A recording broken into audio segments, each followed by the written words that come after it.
पर है? Indian writing in English पर। इंडियन राइटिंग इन इंग्लिश पर हम लोगों को आज 50 एमसीक्यू कवर करना है। And you will come to know कि जो सबसे पहला एमसीक्यू है उसमें दिया गया है कि song of Radha, there is a very important question, that is song of Radha the milkman. Work का क्या नाम है? The song of Radha the milkman is written by. Song of Radha the milkman, it's a piece of literature, it's a literary work. इसके लेखक का क्या नाम है? आंसर सारे आपके पहले से ही दिए गए हैं, मैंने भेज दिया था, बट एक्सप्लेन करने से वो चीजें रिकॉल हो जाएंगी। It has been written by Sarojini Naidu. We all know कि Sarojini Naidu is a well known poetess of India. वो एक वेल नोन पोएटेस है इंडिया की, जिनको जो है नाइटिंगेल ऑफ इंडिया भी कहा जाता है। और उनका एक अच्छा खासा कंट्रीब्यूशन रहा है, राज्यपाल की पद पे भी वो रही है। तो Sarojini Naidu a well known poetess of India has written song of Radha the milkman. इसके अलावा और भी उनका चीज है जो लिखा गया है और जो यूपीएससी के सिलेबस में भी वो प्रिस्क्राइब्ड है, काफी उनकी पोयम्स वगैरह। क्वेश्चन नंबर 2 है, Manmohan Ghosh was the Elder brother of. Manmohan Ghosh किसके बड़े भाई थे? Manmohan Ghosh was the Elder brother of Shri Aurobindo Ghosh. Shri Aurobindo Ghosh एक सन्यासी भी कह सकते हैं, एक हम उनको इंडियन ऋषि भी कह सकते हैं, अ वेल नोन फिलोसोफर, जिन्होंने पुडुचेरी में अपना एक आश्रम बनाया। तो you will come to know कि मनमोहन घोष और अरबिंदो घोष ये वेल नोन नेम्स हैं इंडिया के। और मनमोहन अरबिंदो घोष तो काफी इम्पोर्टेंट नेम है और इस सिलेबस में भी पढ़ाए जा रहे हैं। इनका जो कंट्रीब्यूशन है खास करके द गीता को लेकर के, जो Indian classic piece of literature है, उनके ट्रांसलेशन के साथ साथ उनपे उनको नए ढंग से इंटरप्रेट करने का उनको क्रेडिट दिया जाता है।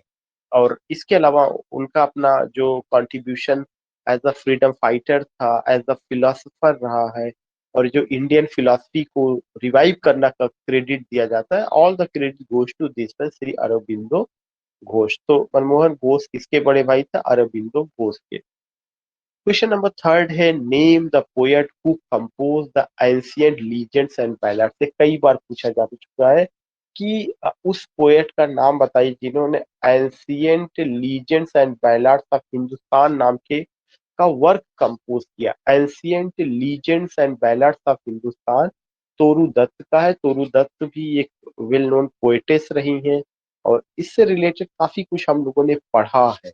Ancient legends and ballads of Hindustan Toru Dutt का एक वर्क रहा है।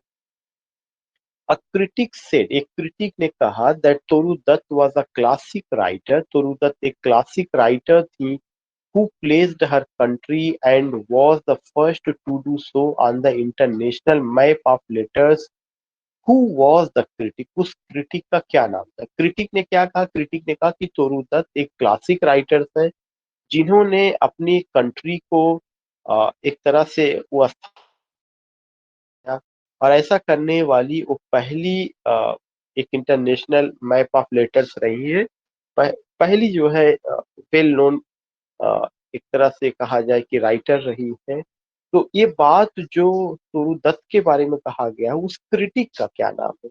उस क्रिटिक का नाम पद्मिनी सेन गुप्ता रहा है। पद्मिनी सेन गुप्ता ने ये बात किसके बारे में कही है? तोरू दत्त के बारे में कही है कि तोरू दत्त एक वेल नोन क्लासिक क्रिटिक थी।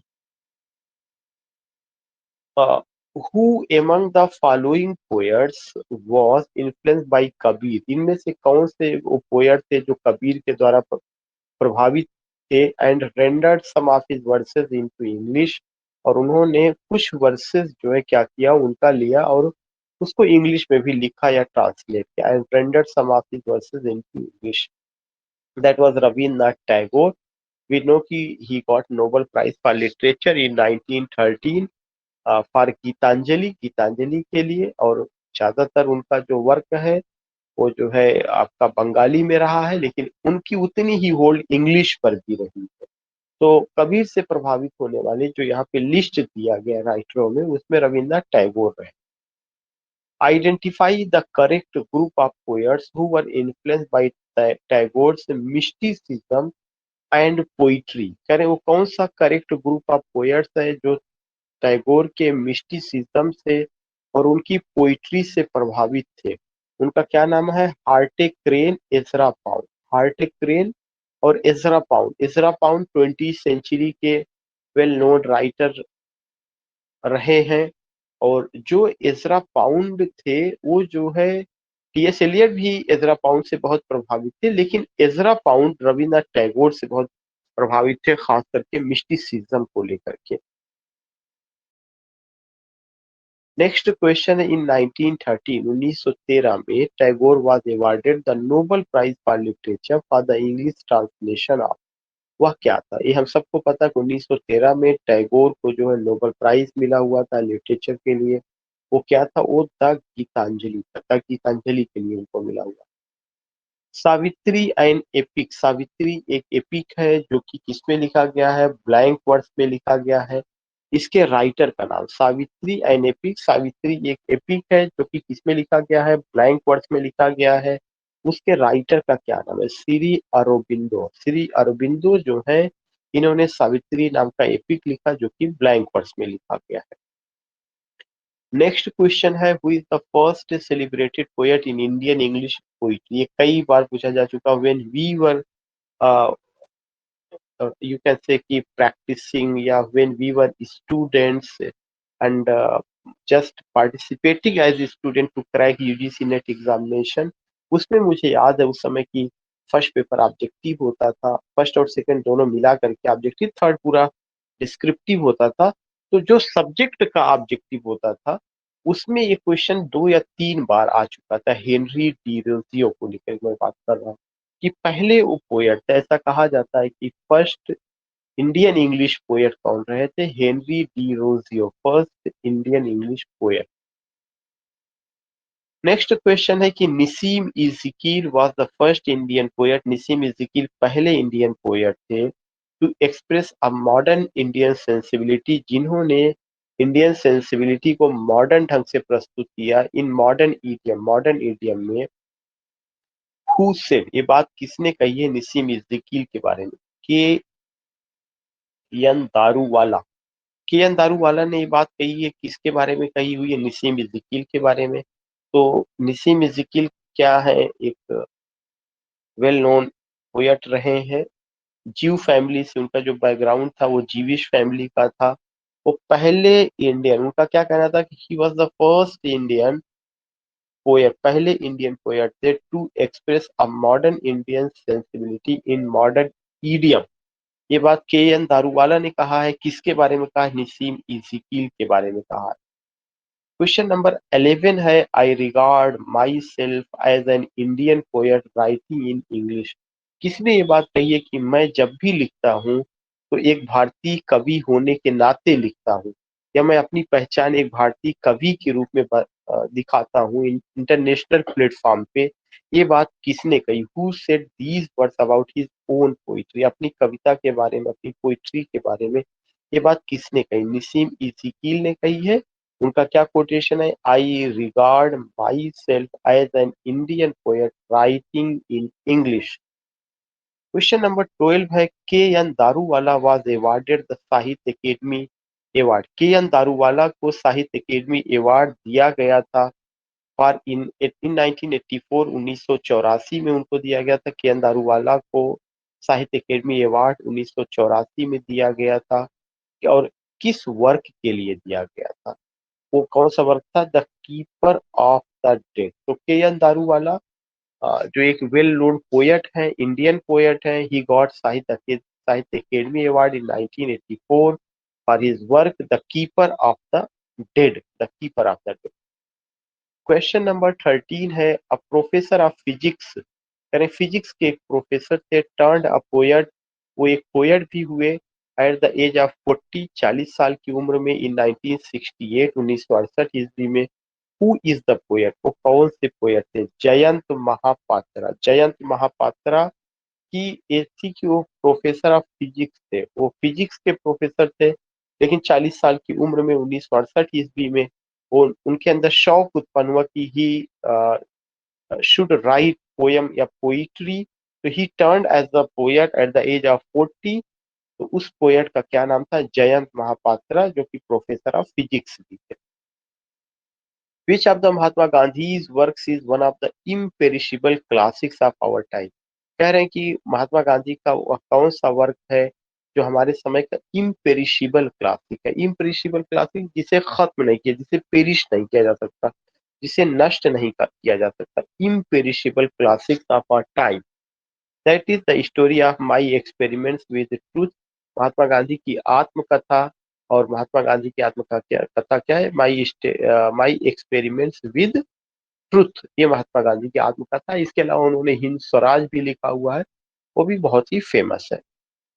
नेक्स्ट क्वेश्चन है, who is the author of Glimpses of World History? कह रहे हैं कि कौन ऑथर हैं ग्लिम्सेस ऑफ वर्ल्ड हिस्ट्री के and the Discovery of India? जो ग्लिम्सेस ऑफ वर्ल्ड हिस्ट्री है and the Discovery of India है, इसके ऑथर कौन है? JL Nehru, Jawaharlal Nehru. Again I would like to tell you, इसमें पूछा गया सिंपल सा, who is the author of Glimpses of World History? जो वर्ल्ड हिस्ट्री है उसके ऑथर कौन है? और डिस्कवरी ऑफ इंडिया के ऑथर कौन है? JL Nehru, Jawaharlal Nehru. Which of the following works is not written by doctor S Radhakrishnan? इनमें से कौन सा एक वर्क है जिसको राधा कृष्णन ने नहीं लिखा है? That is the future of poetry, ये राधा कृष्णन ने नहीं लिखा है। बाकी ये सारी चीजें, the Hindu, view of life, काल्की and idealist view of life, all these things have been written by Sarvepalli Radhakrishnan. वो इंडिया के प्रेसिडेंट भी रहे हैं, फिलोसफर भी हो रहे हैं, और उन्हीं के नाम पे या उन्हीं के डेट ऑफ बर्थ पर 5 सितंबर को हम लोग टीचर्स डे को सेलिब्रेट करते हैं। तो डॉक्टर सर्वपल्ली राधाकृष्णन का work the future of poetry नहीं रहा। उसके बाद एक और क्वेश्चन आता है कि who wrote my days my dateless diary? किसने लिखा माई डेज और माई डेटलेस डायरी? ये वर्क किसका है? RK नारायण का है। My days and my dateless diary, it's a piece of literature written by RK Narayan, a well-known novelist of India. In which year Khushwant Singh, किस साल खुशवंत सिंह का truth, love and a little malice appeared? Khushwant Singh का जो work है truth, love and a little malice appeared, ये किस साल appear हुआ? 2002 में। कह रहे इन विच ईयर, किस ईयर खुशवंत सिंह का ट्रूथ, उनका जो वर्क है truth, love and a little malice, और एक लिटिल मेलिस 21 साल अपीयर हुआ? 2002 में आया। Who among the following novelist translated from Bangla into English? कह रहे इनमें से वो कौन से नॉवलिस्ट हैं जिन्होंने ट्रांसलेट किया बांग्ला से इंग्लिश में the lake of palms and the slave girl of Agra? ये दो वर्क है जो बांग्ला में था लेकिन उसको इंग्लिश में ट्रांसलेट किया गया। इंग्लिश में उसका क्या नाम रखा गया? The lake of palms, the slab of Agra. इसको ट्रांसलेट करने वाले कौन है? RC दत्त रहे। RC दत्त जो है एक ऐसे राइटर है जिन्होंने दो work, the lake of palms and the slave girl of Agra को ट्रांसलेट किया बांग्ला से इंग्लिश में। KS वेंकट रमानीज नावल, कह रहे जो KS वेंकट रमानी रहे हैं उनका एक novel Kandan the patriot, Kandan the patriot उनका नावल रहा है। which is akin to pearl, yes, bucks, the good earth is set against the background। KS Venkat Ramani, उनका नावल रहा है कंदन द पेट्रॉयड, जो कि which is akin to pearls, pearl, yes, bucks, pearl, yes, bucks, the good earth का के theme को लेकर के लिखा गया। ये जो लिखा गया इसका बैकग्राउंड क्या है, किस सब्जेक्ट मैटर को लेकर के लिखा गया? Civil disobedience movement. कौन से मूवमेंट को? सिविल डिसोबीडियंस मूवमेंट को। तो अगर आप देखेंगे कि एक नावल जो है उस नावल का थीम ही बनता है civil disobedience movement. Now the next question, which is the debut novel written in 1935 by Mulk Raj Anand? बहुत फेमस है, हर जगह सिलेबस में, कानपुर यूनिवर्सिटी में भी फर्स्ट सेमेस्टर में है। सॉरी थर्ड ईयर में चलता था, अब जो सेमेस्टर वाइज हो गया है। And that novel is what, that novel is the Untouchable. जो नावल द अनटचेबल है, it's a debut novel of whom, it's a debut novel of Mulk Raj Anand. Mulk Raj Anand का नावल है। और इसमें अगर आप देखेंगे अनटचेबिलिटी का जिक्र है, और उस अनटचेबिलिटी में जो है कौन कौन है, उस अनटचेबिलिटी में सोहिनी, पृष्ठ, कालीनाथ और बाखा, लाखा, ये जो फैमिली है, कैसे स्वीपर और प्लस वो पंडित जी जो थे उनका मतलब उस समय का था। तो उसमें एक मेंटेलिटी होती पूरी दुनिया में था, कहीं कलर फीलिंग में था, कहीं कास्ट प्रॉब्लम की थी, कहीं कुछ और था, इस तरह की चीजें। तो अनटचेबल। इसके अलावा ये सब उनका दूसरा वर्क रहा है। बाखा इज द सेंट्रल कैरेक्टर। जो बाखा कैरेक्टर है, यह मेन कैरेक्टर है किसका, अनटचेबल नावल। जो अनटचेबल नावल है, इसका मेन कैरेक्टर बाखा है।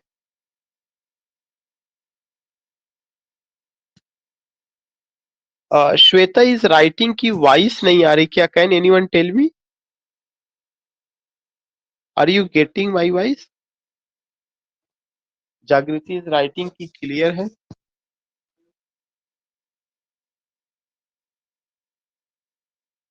या okay. Manisha is saying clear, okay Manisha, इसमें क्लियर श्वेता की तरफ से होगा दिक्कत जो है। नेक्स्ट क्वेश्चन है कि who was the winner of the first साहित्य अकेडमी अवार्ड। पहला साहित्य अकेडमी अवार्ड, ये भी क्वेश्चन बहुत इंपॉर्टेंट है।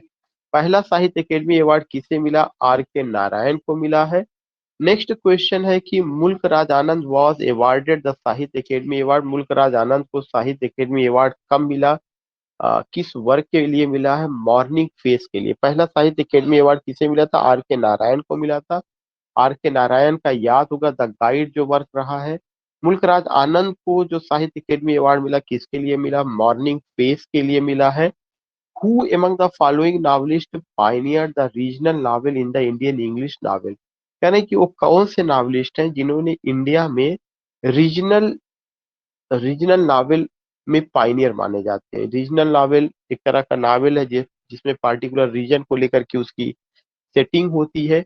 इंग्लिश में थॉमस हार्डी फेमस रहे, लेकिन इंडियन राइटिंग इन इंग्लिश में आर के नारायण उसके माहिर रहे। और उसकी सेटिंग जो रही है मालगुड़ी रहा, मालगुड़ी को ही ध्यान में रख करके उन्होंने सब कुछ लिखा। R K Narayan created the region. R K Narayan ने जो रीजन क्रिएट किया है, या अपने नावल रीजनल नावल के लिए जो रीजन उन्होंने क्रिएट किया है, उसका नाम क्या है, मालगुड़ी। अभी हम लोग यही बात कर ही रहे थे कि आर के नारायण ने जो नावल अपने नावल के लिए जो रीजन क्रिएट किया, वो क्या रहा, वो मालगुड़ी रहा। Ramaswamy is a character. ही रामास्वामी कैरेक्टर है किस नावल के। रामास्वामी जो कैरेक्टर है वो राजा राव, राजा राव भी एक फेमस नावलिस्ट है, उनके नावल है सरपेंट एंड द रोप, उसके कैरेक्टर रहे हैं। नेक्स्ट क्वेश्चन है कि कमला मार्कंड्या इज द सूडोनिम। कमला मार्कंड्या किसका सूडोनिम रहा है। कमला मार्कंड्या जो सूडोनिम था, कमला पूर्णैया टेलर का सूडोनिम था। कमला मार्कंड्या कमला पूर्णैया टेलर का सूडोनिम रहा है। Nathan and Rukmani are characters. Nathan और रुक्मणी कैरेक्टर्स हैं। ये फेमस क्वेश्चन है कि नाथन एंड रुक्मणी एक कैरेक्टर्स हैं कमला मार्कंड्या के किस वर्क के, नेक्टर इन अ सीप। कमला मार्कंड्या के नेक्टर इन अ सीप के। तो Nathan and Rukmani are characters in Kamala Markandaya's nectar in a sieve. Who is the author of bye bye blackboard. Bye bye blackboard, ये सारे क्वेश्चन पूछे जा चुके हैं। बाई बाई ब्लैक बोर्ड के आथर का क्या नाम है, Anita Desai. Anita. Who is the author of bye bye blackboard. कह रहे कि बाई बाई ब्लैक बोर्ड के आथर का क्या नाम है, Anita Desai. Bianca was written by Toru Dutt. Toru Dutt. Madhavi Kutty, जो माधवी कुट्टी जो नाम है बियांका तोरू दत्ता। माधवी कुट्टी जो नेम था, ये माइडन नेम किसका था, कमला दास का था। We all know, we all have heard. Only recalling your name. Only recalling your name. जागृति इज राइटिंग की या हार्डी का वेसेक्स रीजनल नावल के लिए क्राई द पीकॉक। यस जागृति, good. So I was telling you कि माधवी कुट्टी maiden name है किसका, कमला दास का। Salman Rushdie won the Booker prize for book award. Salman Rushdie को बुकर प्राइज मिला था 1993 ईस्वी में। किस किताब के लिए मिला था? मिडनाइट चिल्ड्रन के लिए मिला था। Bhavani Bhattacharya was awarded the Sahitya academy. से भवानी भट्टाचार्य को क्या मिला था? साहित्य अकेडमी अवार्ड मिला था। उनके किस नावल के लिए? Shadow from the Ladakh. Shadow from the Ladakh के लिए मिला था। विच is the latest novel published in 2005 of Salman Rushdie. Salman Rushdie का जो सबसे लेटेस्ट नावल है वो कौन सा है? सलमान रुश्दी का 2005 में सलमान रुश्दी का एक लेटेस्ट नावल है जिसका नाम है Shalimar the clown. Shalimar the clown. Next question है the company of women and Delhi. The company of women and Delhi एक किसका? डेली ये दो नावल है, ये किसने लिखा है? द कंपनी ऑफ वुमन अलग है, डेली अलग है। ये दोनों नावल खुशवंत सिंह का है। डेली भी एक ट्रांसजेंडर का जिक्र है जिसका नाम भागमती भी है। क्वेश्चन नंबर 19 है who among the following novelist. इनमें से वो कौन सा नॉवलिस्ट थे? Was included by Camus Sartre, Kierkegaard, Gita, the Gita and Mahatma Gandhi. इनमें से वो कौन सा नॉवलिस्ट है जो अल्बर्ट कामू से प्रभावित था, सात्रे से प्रभावित था, किर्कगार्ड से प्रभावित था, द गीता से भी प्रभावित थे, महात्मा गांधी से भी? अरुण जोशी आजकल के एक फेमस नॉवलिस्ट है। विक्रम सेठ से फेमस ऑटोबायोग्राफी। विक्रम सेठ की जो ऑटोबायोग्राफी है एक कब पब्लिश हुई है? 2005 में पब्लिश हुई है। English August and Indian story एक नॉवेल है। English August and Indian story ये जो नॉवेल है ये किसका फेमस नॉवेल है? उपमन्यु चटर्जी का famous novel. David Davidar in his debut novel. जो एक राइटर हैं डेविड देविदार वो अपने famous novel the house of blue mangoes, उनके नॉवेल का नाम है the house of blue mangoes, created a fictional region known as. उन्होंने अपने नॉवेल में एक फिक्शनल रीजन क्रिएट किया, उसका क्या नाम है? चेवाथर। क्या नाम है? Chevathar. Name of the author of the following novel. One night at the call centre. कहने one night at the call centre एक इसका नॉवेल है चेतन भगत का। अतिया हुसैन एक फेमस नॉवलिस्ट है। Attia Hosain only novel is the story of Laila's revolt. Attia Hosain का एक फेमस नॉवेल है जिसका नाम है Laila's revolt against the joint family system. जो ज्वाइंट फैमिली सिस्टम के खिलाफ है इसका क्या नाम है? Sunlight on a broken column. Sunlight on a broken column. Arundhati Roy debut novel. Arundhati Roy का जो डेबट नॉवेल है जिसका नाम the god of small things है कब पब्लिश हुआ? 1997 में। जीवी देसाई हाली। जो जीवी देसाई हाली है वो क्या है? An autobiographical playing poetic prose. G V Desai का जो हाली वर्क है ये क्या है? यह है an autobiographical playing poetic prose. G V Desai author का नाम हो गया, हाली उनके वर्क का नाम हो गया। ये क्या है? An autobiographical playing poetic prose. Shiv K Kumar ने क्या लिखा? Last wedding anniversary. Shiv K Kumar wrote last wedding anniversary. Who among the following dramatists introduced documentary and critic technique in Indian English drama? यानी कि इनमें से कौन से जो है ड्रामेटिस्ट हैं जिन्होंने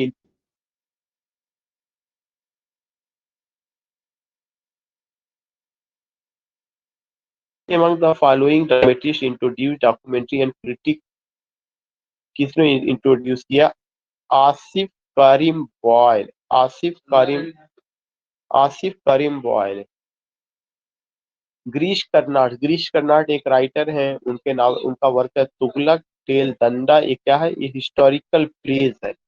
identify the plays in which Karnad use folk tell.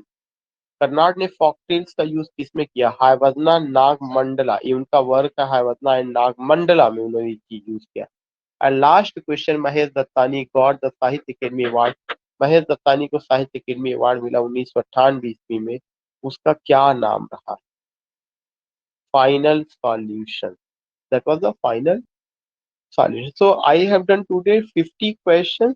इसी सेम टॉपिक को लेकर के कल हम लोग जो है और भी करेंगे। इसमें सबसे इम्पोर्टेंट चीज ये है कि जो क्वेश्चन जिस आंसर से पूछे गए हैं वो ये पता चल जाए हमें इंडियन राइटिंग इंग्लिश में किनको किनको पढ़ना है। जैसे हमें महेश दत्तानी को पढ़ना है, हमें गिरीश कर्नाड को पढ़ना है, हमें किसको पढ़ना है, शिव के कुमार को पढ़ना है, हमें और किसको पढ़ना है, who among the following the introduce document in critic Indian English, Asif Karim बॉय को पढ़ना है, जीबी देसाई को पढ़ना, अरुंधति रॉय को पढ़ना है। इस तरह के जो है अतिया हुसैन को पढ़ना है, चेतन भगत भी है, ठीक है, बहुत उपमन्यु चटर्जी हैं।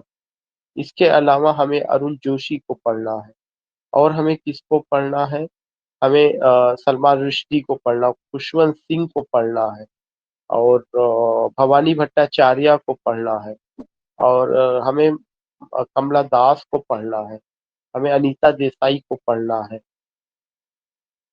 राजा राव को पढ़ना है, कमला मार्कंड्या को पढ़ना है। All these things we have to read. हमें और क्या पढ़ना है, आर के नारायण को पढ़ना है, मुल्कराज आनंद को पढ़ना है,